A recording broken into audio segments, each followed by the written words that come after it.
Palitan natin yung mindset natin, Javi.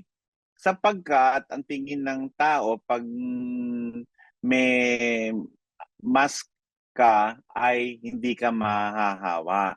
Palitan natin yung mindset na yon. Magma-mask tayo sapagkat maaari tayong manghawa. So ibig sabihin niya, manggagaling po sa atin yan. Halimbawa, may konti kang sipon o naramdam mo may konti kang ubo, gusto mo pa rin lumabas. O hindi ba mas mainam na magsusuot ka ng mask? Hindi yung lalabas ka at sasabihin mo para wag ka mahawa, eh kailangan mo magsuot ng mask. Although, ganun din naman ang epekto po noon. Kaya lang, yung desisyon ng pagsusuot ng mask ay isipin nyo po, makapanghahawa ba ako sa aking paglabas?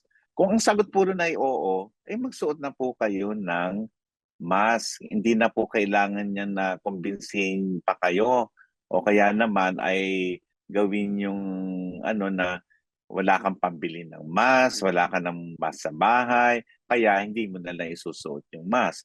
Ngayon, kung sakaling wala ka talagang mask, so bawat pagbay ng tubo mo, ay saluhin mo na para na sa ganun ay hindi po mahawa yung iba.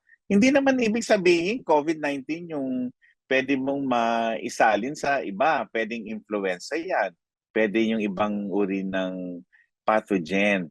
It's been many months since most of us have had the last anti-COVID booster vaccine.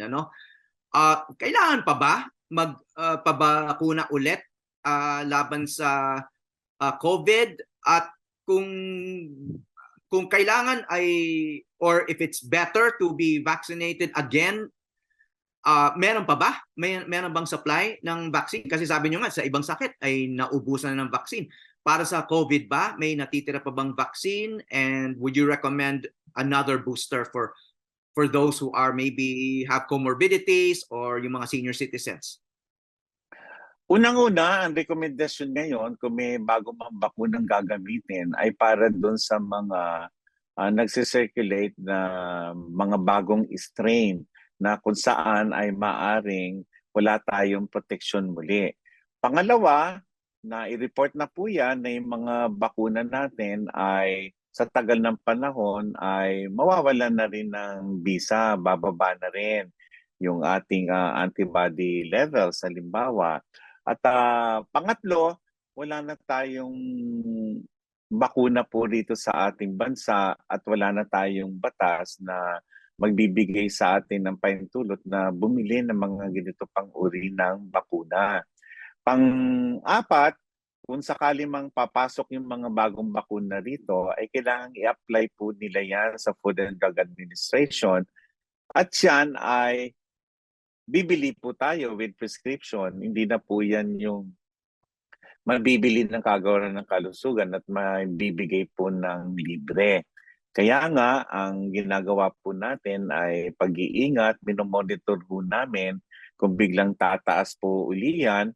Sa huling ulat po sa amin po sa Department of Health, yung mga bagong variants of interest, variants of concern, ay hindi na po napipick up ng Philippine Genome Center.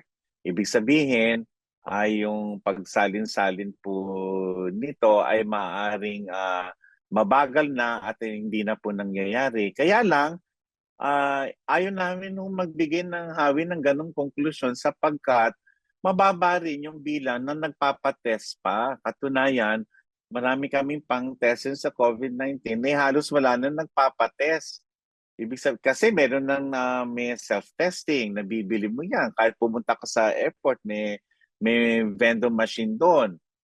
Kung gusto mo magpa-test, kunin mo yung ano doon at ikaw na mismo magsasagawa ng test. At ang sa amin naman, sana kung positive yan, ay mai-report nyo man lamang sa amin.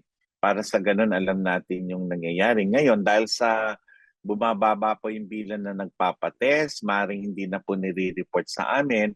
Ang nagiging surrogate indicator namin ay kung napupuno yung mga ospital. Sapagkat sa ospital, kinukumpirma muna namin, Hawi. So yun ang sitwasyon natin ngayon. Sa ngayon, mababa ang bilang ng COVID.